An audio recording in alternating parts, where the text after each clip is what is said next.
मेरे प्यारे देशवासियों, नमस्कार। मन की बात में आपका स्वागत है, अभिनंदन है। मन की बात देश और देशवासियों की उपलब्धियों को सामने लाने का एक मजबूत प्लेटफॉर्म है। देश ने ऐसी ही उपलब्धि अभी दिल्ली में हुई ग्लोबल एआई इम्पैक्ट समिट के दौरान देखी। कई देशों के नेता, उद्योग जगत के लीडर्स, इनोवेटर्स और स्टार्टअप सेक्टर से जुड़े लोग एआई इम्पैक्ट समिट के लिए भारत मंडपम में एकत्र हुए। आने वाले समय में एआई की शक्ति का उपयोग दुनिया किस प्रकार करेगी, इस दिशा में यह समिट एक टर्निंग पॉइंट साबित हुई है। साथियों, समिट में मुझे वर्ल्ड लीडर्स और टेक सीईओ से मिलने का भी अवसर मिला। एआई समिट की एग्जीबिशन में मैंने वर्ल्ड लीडर्स को ढेर सारी चीजें दिखाई। मैं दो बातों का विशेष रूप से उल्लेख करना चाहता हूं। समिट में इन दो प्रोडक्ट्स ने दुनिया भर के लीडर्स को बहुत प्रभावित किया। पहला प्रोडक्ट अमूल के बूथ पर था। इसमें बताया गया कि कैसे एआई जानवरों का इलाज करने में हमारी मदद कर रही है और कैसे 24/7 एआई असिस्टेंट की मदद से किसान अपनी डेयरी और जानवर का हिसाब रखते हैं। साथियों, दूसरा प्रोडक्ट हमारी संस्कृति से संबंधित था। दुनिया भर के लीडर्स ये देखकर हैरत में पड़ गए कि कैसे एआई की मदद से हम हमारे प्राचीन ग्रंथों को, हमारे प्राचीन ज्ञान को, हमारी पांडुलिपियों को संरक्षित कर रहे हैं, आज की जनरेशन के अनुरूप ढाल रहे हैं। साथियों, एग्जीबिशन के दौरान डिस्प्ले के लिए सुश्रुत संहिता का चयन किया गया। पहले स्टेप में दिखाया गया कि कैसे टेक्नोलॉजी की मदद से हम पांडुलिपियों की इमेज क्वालिटी सुधारकर उन्हें पढ़ने लायक बना रहे हैं। सेकंड स्टेप में इस इमेज को मशीन के पढ़ने लायक टेक्स्ट में बदला गया। अगले स्टेप में मशीन रीडेबल टेक्स्ट को एक एआई अवतार ने पढ़ा और फिर अगले स्टेप में हमने ये भी दिखाया कि कैसे टेक्नोलॉजी से ये अनमोल भारतीय ज्ञान इंडियन लैंग्वेजेस और विदेशी भाषाओं में ट्रांसलेट किया जा सकता है। भारत के प्राचीन ज्ञान को आधुनिक अवतार के माध्यम से जानने में वर्ल्ड लीडर्स ने बहुत दिलचस्पी दिखाई। साथियों, इस समिट में दुनिया को एआई के क्षेत्र में भारत की अद्भुत क्षमताएं देखने को मिली है। इस दौरान भारत ने 3 made in India AI model भी लॉन्च किए।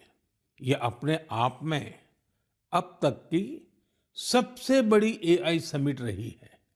इस समिट को लेकर युवाओं का जोश और उत्साह देखते ही बन रहा था। मैं सभी देशवासियों को इस समिट की सफलता की बधाई देता हूं। साथियों, मैं अक्सर कहता हूं, जो खेले वो खिले। खेल हमें जोड़ता भी है। आजकल आप T20 वर्ल्ड कप के मैच देख रहे होंगे और मुझे पक्का विश्वास है कि मैच देखते हुए कई बार आंखें किसी खास खिलाड़ी पर टिक जाती होंगी। जर्सी किसी और देश की होती है, लेकिन नाम सुनकर लगता है कि अरे, ये तो अपने देश का है। तब दिल के किसी कोने में एक हल्की सी खुशी आती है, क्योंकि वो खिलाड़ी भारतीय मूल का होता है और वो उस देश के लिए खेल रहा होता है जहां उसका परिवार बस गया है। वे अपने अपने देशों की जर्सी पहनकर मैदान में उतरते हैं, पूरे मन से उस देश का प्रतिनिधित्व करते हैं। कनाडा की टीम में सबसे ज्यादा भारतीय मूल के खिलाड़ी हैं। टीम के कप्तान दिलप्रीत बाजवा का जन्म पंजाब के गुरदासपुर में हुआ था। नवनीत धालीवाल चंडीगढ़ के हैं।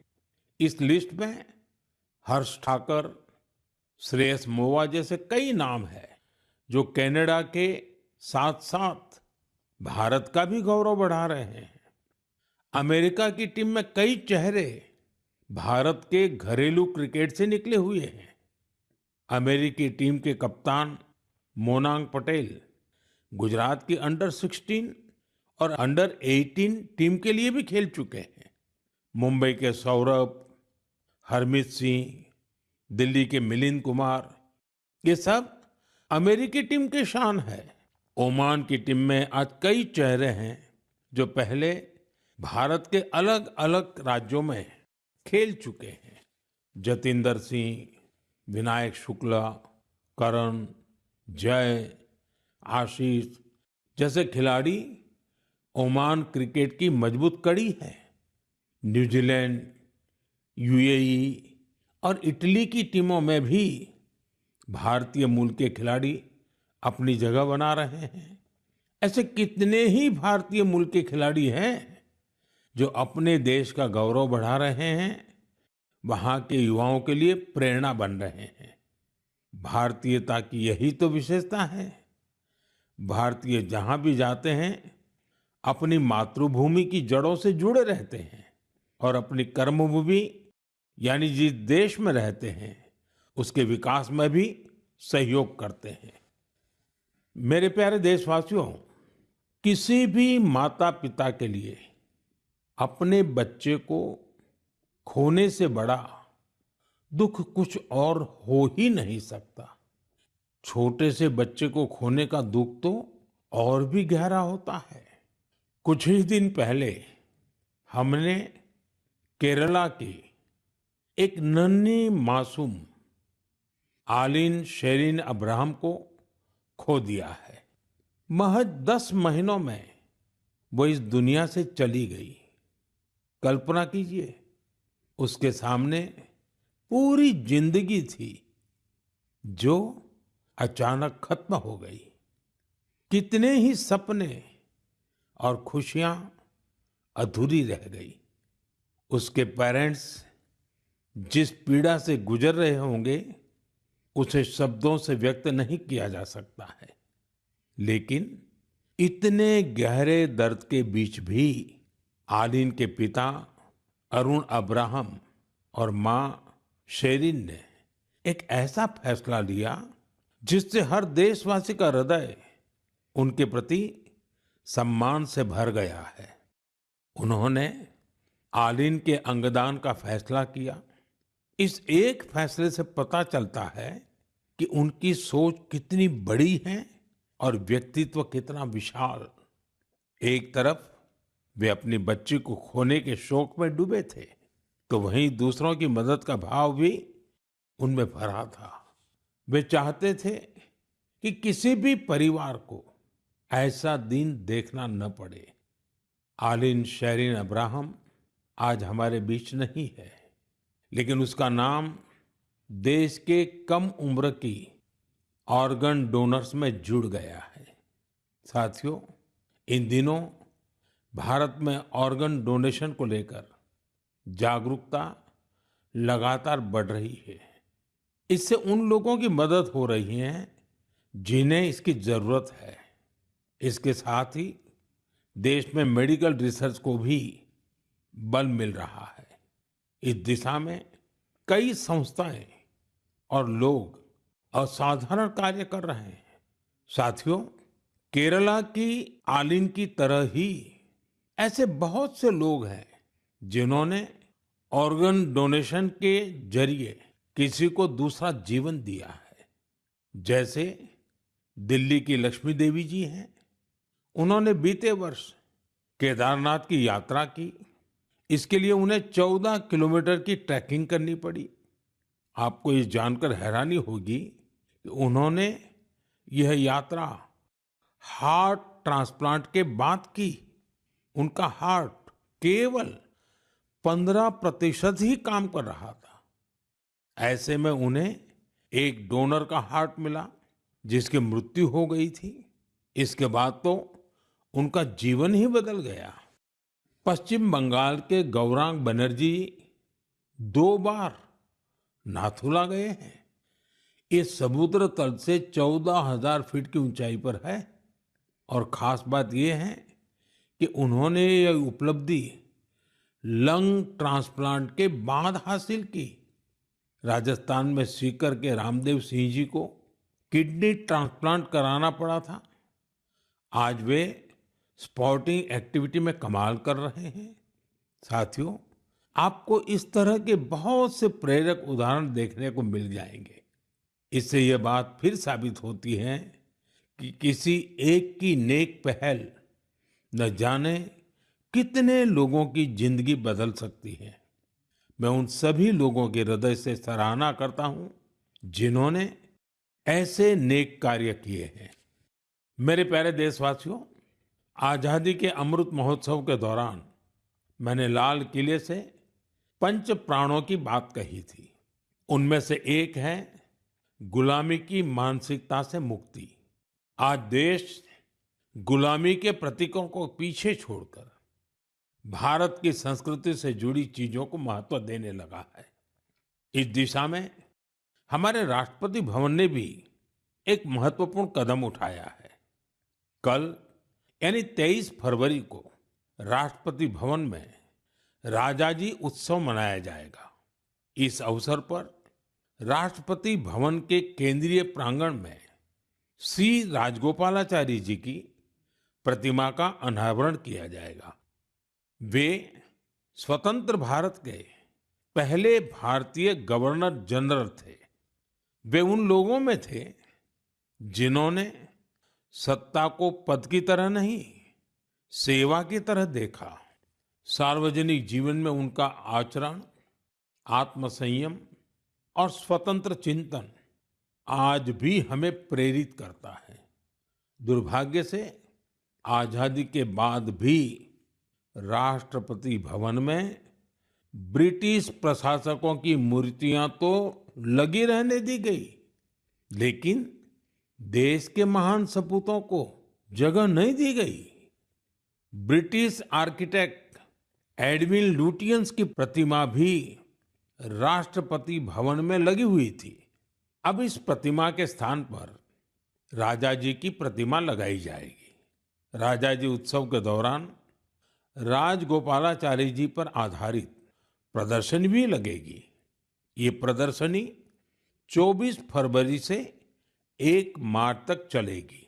मौका निकालकर आप भी इसे देखने जरूर जाइएगा। मेरे प्यारे देशवासियों, मन की बात में मैंने आपसे डिजिटल अरेस्ट पर विस्तार से बात की है। इसके बाद देश में डिजिटल अरेस्ट और डिजिटल फ्रॉड को लेकर हमारे समाज में काफी जागरूकता आई, लेकिन अभी भी हमारे आसपास ऐसी घटनाएं हो रही हैं जो अक्षम्य है।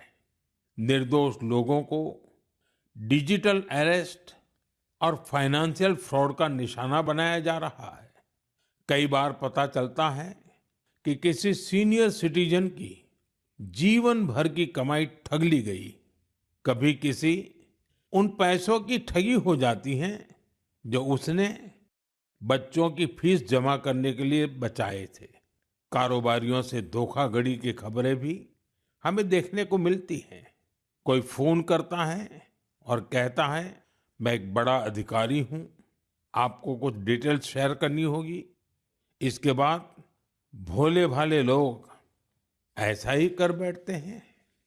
इसलिए आपका सतर्क रहना, जागरूक रहना बेहद जरूरी है।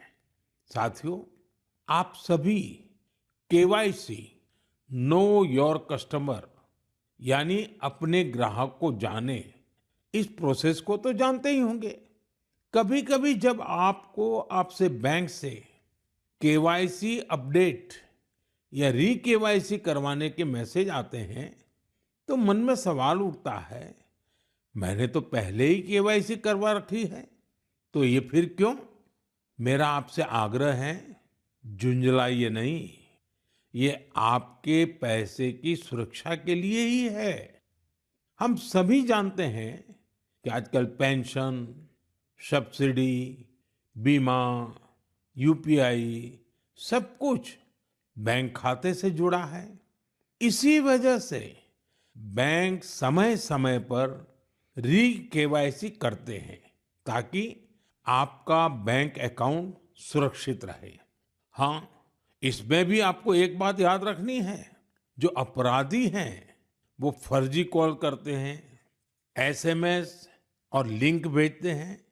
इसलिए हमें सतर्क रहना है और ऐसे धोखेबाजों के झांसे में नहीं आना है।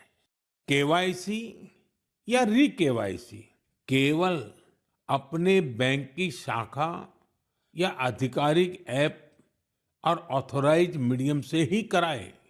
ओटीपी, आधार नंबर या बैंक खाते संबंधी जानकारी किसी को भी न दें।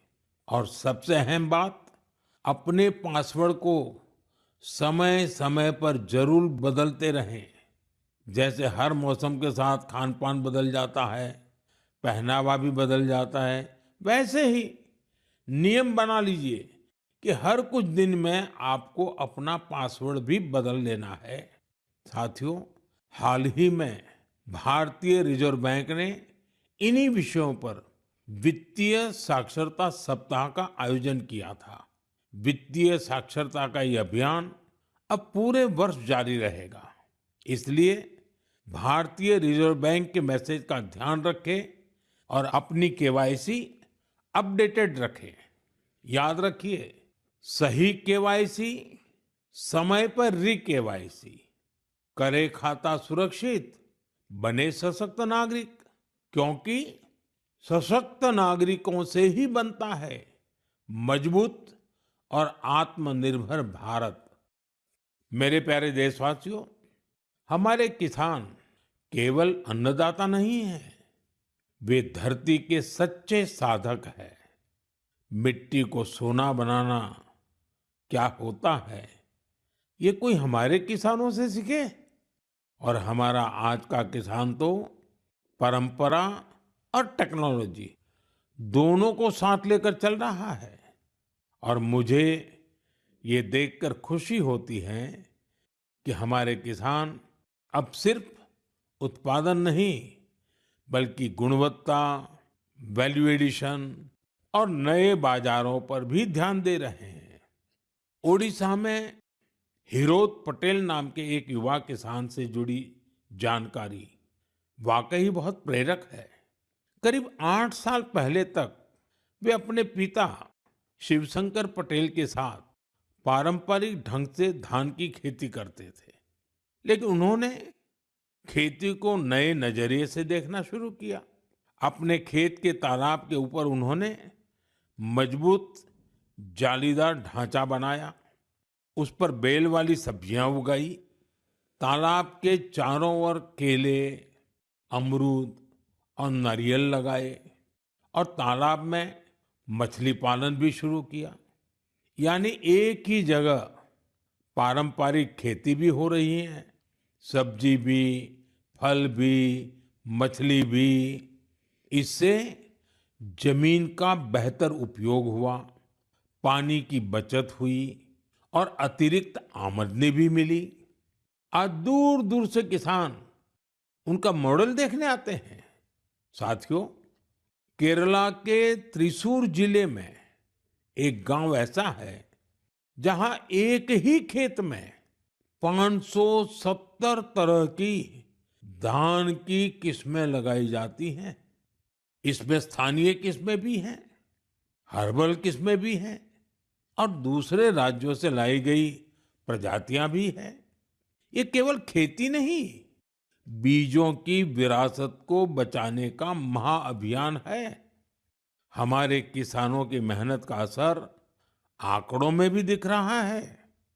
भारत आज दुनिया का सबसे बड़ा चावल उत्पादक देश बन चुका है। 15 करोड़ टन से अधिक चावल का उत्पादन ये छोटी उपलब्धि नहीं है।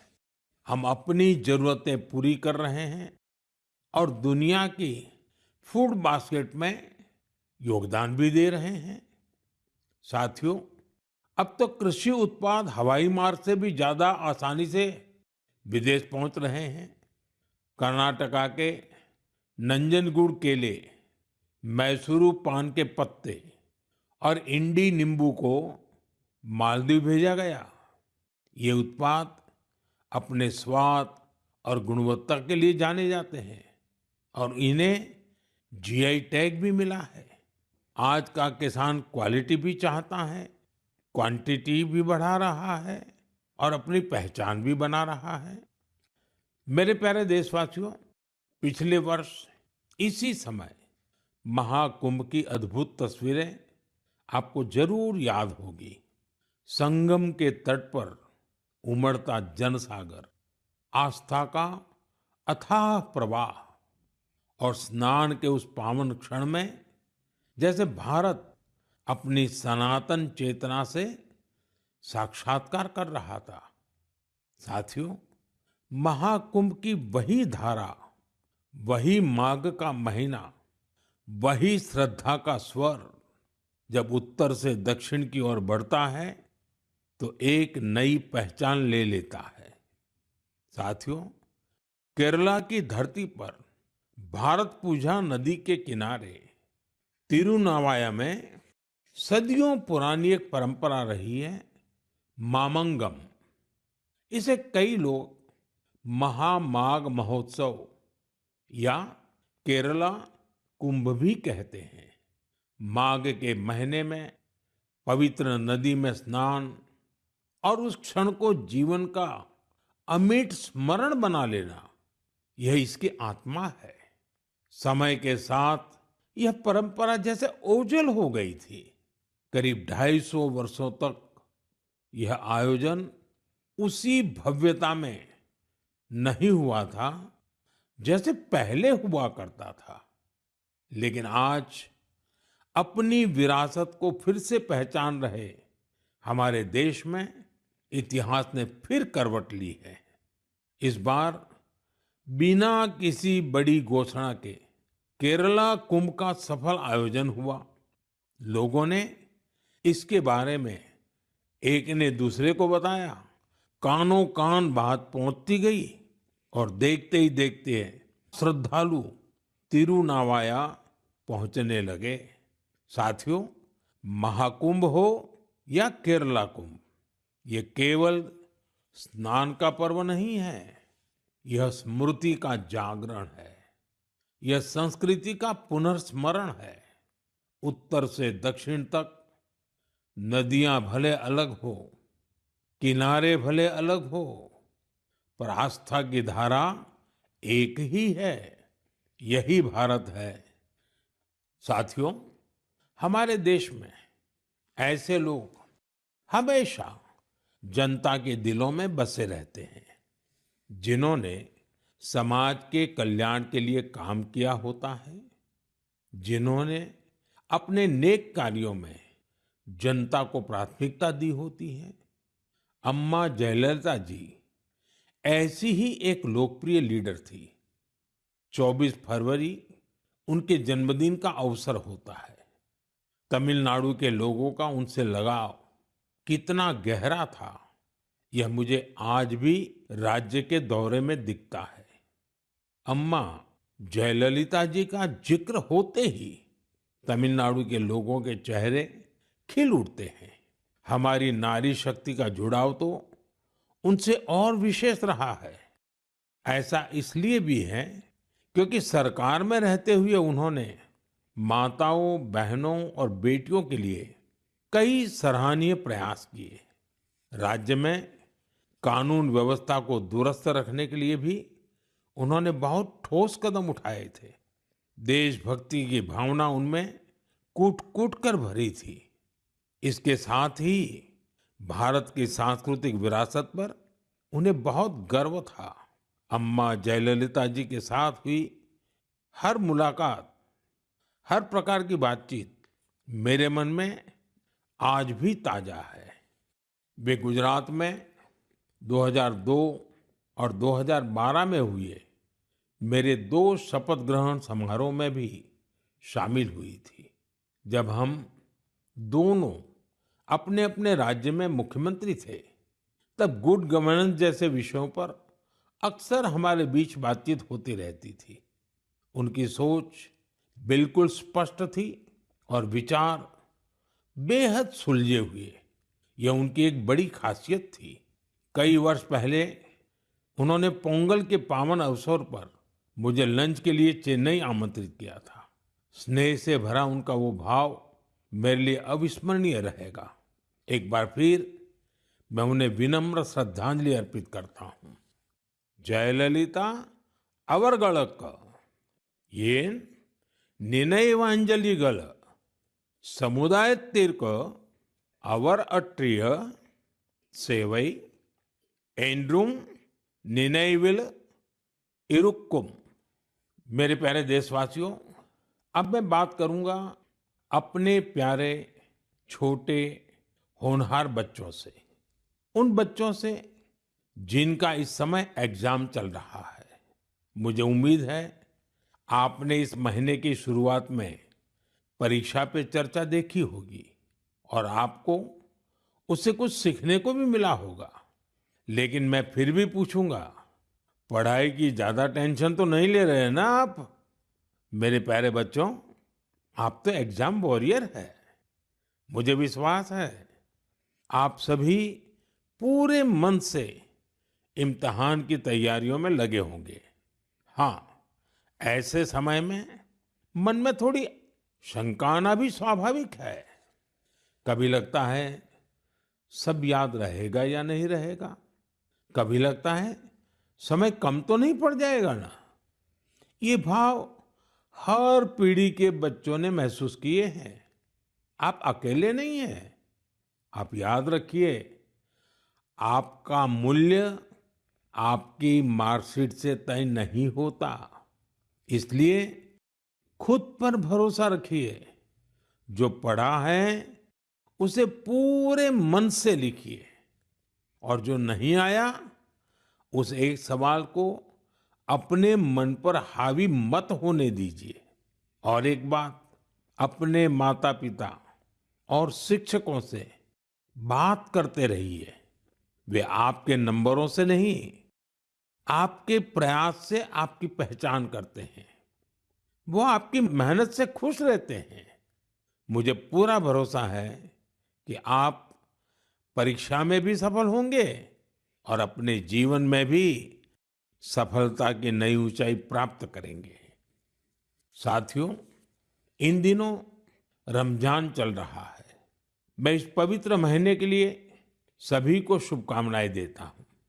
कुछ ही दिनों बाद होली का पर्व भी आ रहा है, यानी रंग, गुलाल और हंसी खुशी से भरा समय दस्तक देने वाला है। आप सभी अपने परिवार और अपनों के साथ खुशी के साथ सारे त्योहार मनाएं। और हाँ, कुछ मंत्र हमेशा याद रखें, जैसे वोकल फॉर लोकल। हमारे होली के त्योहारों में या अन्य कोई भी त्योहार में अनेक ऐसे साजो सामान घुस गए हैं जो विदेशी हैं। इन्हें त्योहारों से दूर रखिए, होली से भी दूर रखिए, स्वदेशी अपनाइए। जब आप स्वदेशी खरीदते हैं तो देश को आत्मनिर्भर बनाने के अभियान में भी मदद करते हैं। साथियों, मुझे हर महीने मन की बात के लिए आपके ढेरों सुझाव मिलते हैं। आपके भेजे गए संदेशों से हमें देश के कोने-कोने में छिपी अद्भुत प्रतिभाओं के बारे में पता चलता है। निजी स्वार्थ से उठकर समाज के लिए कुछ करने की अनेक प्रेरणादायी गाथाएं आपके माध्यम से देश भर के लोगों तक पहुंची हैं। आप ऐसे ही अपने प्रयास जारी रखें। मुझे आपके संदेशों का इंतजार रहेगा। मैं एक बार फिर आपको और आपके परिवार को आने वाले त्योहारों की अनेक अनेक शुभकामनाएं देता हूं। बहुत बहुत धन्यवाद। नमस्कार।